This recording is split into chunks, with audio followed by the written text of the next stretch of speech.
I have two levels of track on my layout. You can see the rails for the lower level track, and then there is a higher level track which is on a retaining wall. And what I needed was to ensure that the retaining wall looked realistic.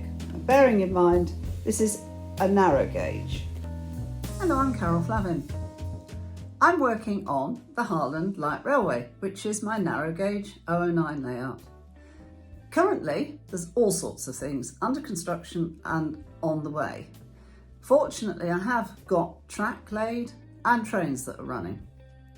But at the moment, I'm working on this, which is an arched stone railway embankment, holding up this part of the higher level track, which is in a prominent place because you come in through the door there and it faces you as you come in.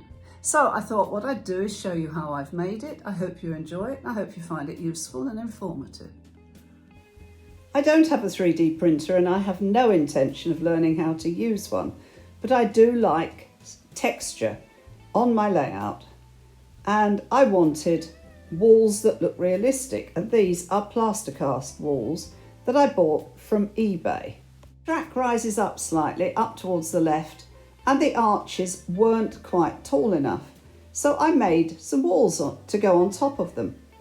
I used 2 pieces of squared off balsa wood, stuck them together and wrapped Petite Properties walling sheets round, and then I used some Metcalfe paving slabs to finish it off on the top. I made individual pieces of walling for each section of the arches. I then painted the moulds or the plaster cast grey to start with, because bear in mind this is Yorkshire. Then I lightened them by putting buff titanium on with a sponge and stuck the retaining walls on the top of each set of arches so that I could then paint those in slightly as well, and I added some shadowing using a very thin black wash. I placed each of the individual arches where I wanted them, and I managed very successfully to slot the arches around the surface mounted point that I had. To make these very straight and rigid items curve around the curved track, I actually snapped one of the set of arches in 2. I use ordinary household filler and a spatula to put a layer of the filler on the back of each of the retaining walls, put them in place, neatened and tidied them up, made sure that there was filler in the gaps, which could then disguise the joins. I also used some of the filler to fill the gap between the wall and the track bed. Here I'm running the camera along the front of the wall after I've painted it, so that there is no longer any evidence of the filler. But all the way through I intended weathering these to make them look as if they've been there for a long time.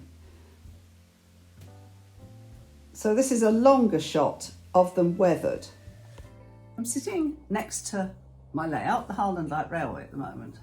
Do please excuse any mess you can see behind me. Some of it's bits of my workroom, some of it's bits of the layout that I'm doing work on, so I'm sorry about that. Basically, I'm working on an arched set of walls that face you as you come into the railway room or into my workroom. And I've been weathering them, and I realised that you might like to see the technique that I used. So I'm just going to do this to camera. I will probably do the speeded up process while I actually do the weathering, but I'm just going to show you what products I'm using. First and foremost, a firm favourite of mine, Woodland Scenics Foliage. I've got the light green here, and that one's the medium green. I use those a lot.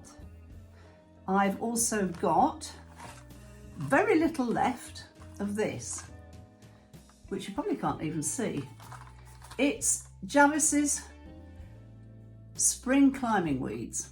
Now, although it's a spring on it, what I actually do is use them to make little piles of leaves in awkward spaces where they might accumulate. So I'm going to do that. I'm going to use Bostik because it grabs quickly, but unlike super glue, which I always get stuck to, I can just move things around just for a minute or two or a few seconds to make them look good. I'm also going to be doing, because here on this level here is the top track, and I'm also going to be putting some greenery along there, and also include this, which is another Javis product, and I do like their products. This is Dark Earth. This is just to finish it off. Now, before I totally complete it, but I might not do this on camera, I will be putting a layer of these very light green leaves. These are a Gaugemaster product. Gaugemaster have given me some modelling items to use when I'm working on my layout, but these have the facility for just lifting what might look just a tiny bit dark. So I'll scatter that on, but I will then use afterwards, because I need to make sure everything is covered, a light layer of hairspray, and that will seal it in place. I hope you find this useful.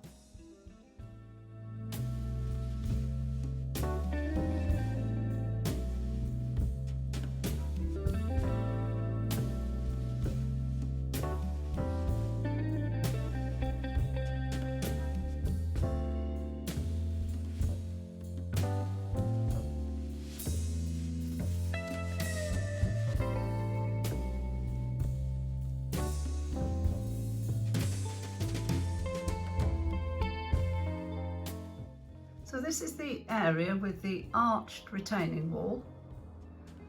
This is the bit I'd already done. You can still see the point motor. You won't be able to see that when I've finished with it, but we're not fully ready to cover it yet. This is the part that I'd completed in front of the cameras. Against that, there is this bridge you can see, which isn't fully attached yet, as you can tell there. And then behind that is the castle hill. Now my next job, and I'm really looking forward to this, is to complete all of the surfaces and build the crashing waterfalls, which you can see start there. And they will run down across this part of the layout, under that bridge, and towards this area, which is going to be a harbour. Again, something I'm really looking forward to doing. In this shot you can see the little piles of leaves in the arches, and you can also see the Woodland Scenics foliage, which I've created to look like climbing plants. And there on the top is how I've continued it onto the track bed.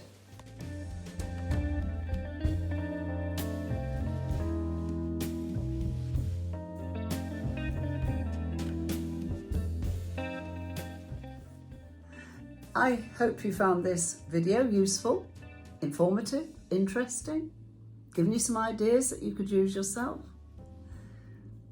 If you did, please subscribe to my YouTube channel, like the video, share it, make a comment, that would be nice.